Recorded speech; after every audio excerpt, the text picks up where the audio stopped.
Hi, everybody. Really, I can't believe what they're saying about this £500 a month.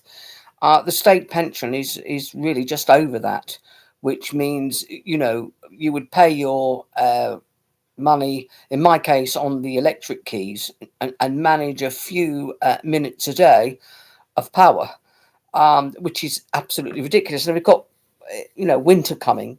I don't know what they think we're going to do. And the offer of the help that they are offering is not enough. We need an awful lot more. Because obviously, in my case, unlike a number of pensioners, we've never been able to buy anywhere. We still rent, and because we still rent, um, we're actually paying out even more. The rent is 700 a month, so that goes out, and yes, I do get some housing benefit. But when they say, "Oh, right, we'll give you the housing benefit and your little top up from your state pension," and then they come along and say, "Yes, but your energy bills will be £500 a month." Well, it's just mental. You're left with virtually nothing.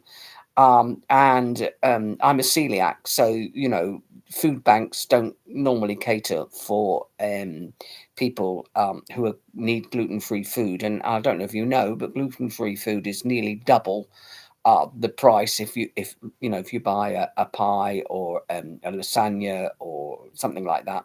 It's about double the price. And yes, you would say, okay, cook it yourself. That takes hell of a lot longer, more power. You can see where we're going. I think that's why a lot of people do buy some numbers of ready meals, because it takes them 3 minutes to heat that up. You cook a roast dinner, as a chap informed me, it cost him £8 to cook a roast dinner because of the gas and the electric. I mean, which is mental. I mean, nobody can live like that.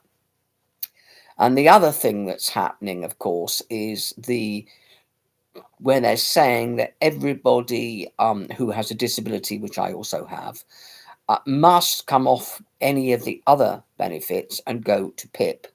As we know, PIP has turned vast numbers of people down who previously were getting help for disabilities, although they often do the appeal and they get their money then. Meanwhile, they go a very long time in that period waiting to get their money. And the end result is abject poverty, having nothing coming in, apart from, in most people's cases, some kind of other benefit, which would be about 50% of the benefit they need. And this also ties into what's happening with the energy bills, because the big change that they're now talking about and getting everybody onto PIP and universal credit that needs it. In other words, disability will no longer, there'll be no more DLA, which I'm actually on. Um, the You would then go to PIP, and in my case, I'd stay on a state pension, obviously. But can you see that what's happening? It's happening right at the moment of all the very high prices, and everything's going up. And landlords, some of whom have got mortgages on the property, are being asked by their banks, their mortgage companies, to pay more, and they're sending out letters to existing tenants to pay more. So we're going to have a big rise in homelessness as well, all at the same time. You know, and I don't know if you realise, but an awful lot of people over the disability benefits, when they had the big drive to get people onto PIP, the last time they did that, and all the areas where they tried it out as well, their test areas, there were a lot of people who committed suicide. Others just died from their disabilities.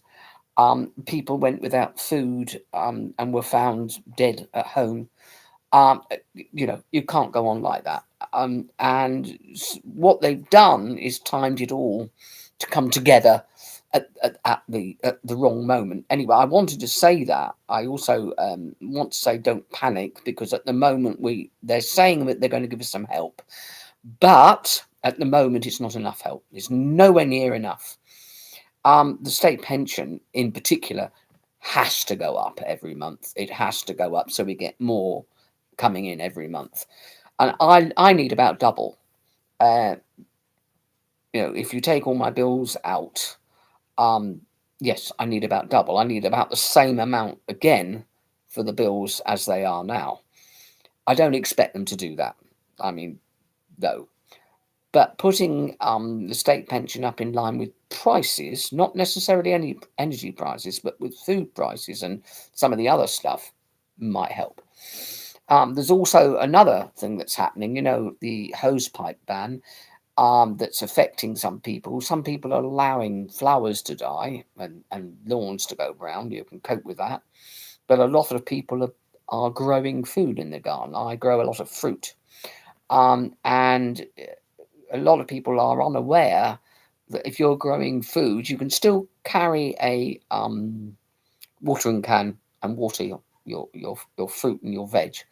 But people that don't have access to hoses and to ease to do that, some of the allotments, it's a very long walk to get water. It really could be a problem.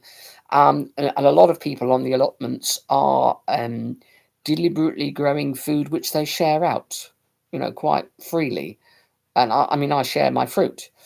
I have 5 apple trees, and I planted 4 of them myself. And I've been here a long time, so we get fruit every year. Although this year it's really not doing very well at all because there has been a mass shortage of rain, and it's really affected them. Anyway, I just wanted to say, obviously we have to wait for what the government is or is not going to do. But personally, I still think they're not going to do anything like enough. And I think it's going to be hell of a winter. That's what I think. I think hundreds and hundreds of people will go without heating completely, which is incredibly dangerous. And we know that the moisture from our own bodies gets into the air, and you end up with mold, and you end up with damp. You can't dry any clothing, and people get coughs, and sometimes they end up with mold, which they breathe the spore in, and which gives them chest infections, especially very, very young and very, very old. So we have to consider that. And I just think the government is not doing enough. Anyway, sorry to be doom and gloom. Apart from that, I'm Stephen George. Bye.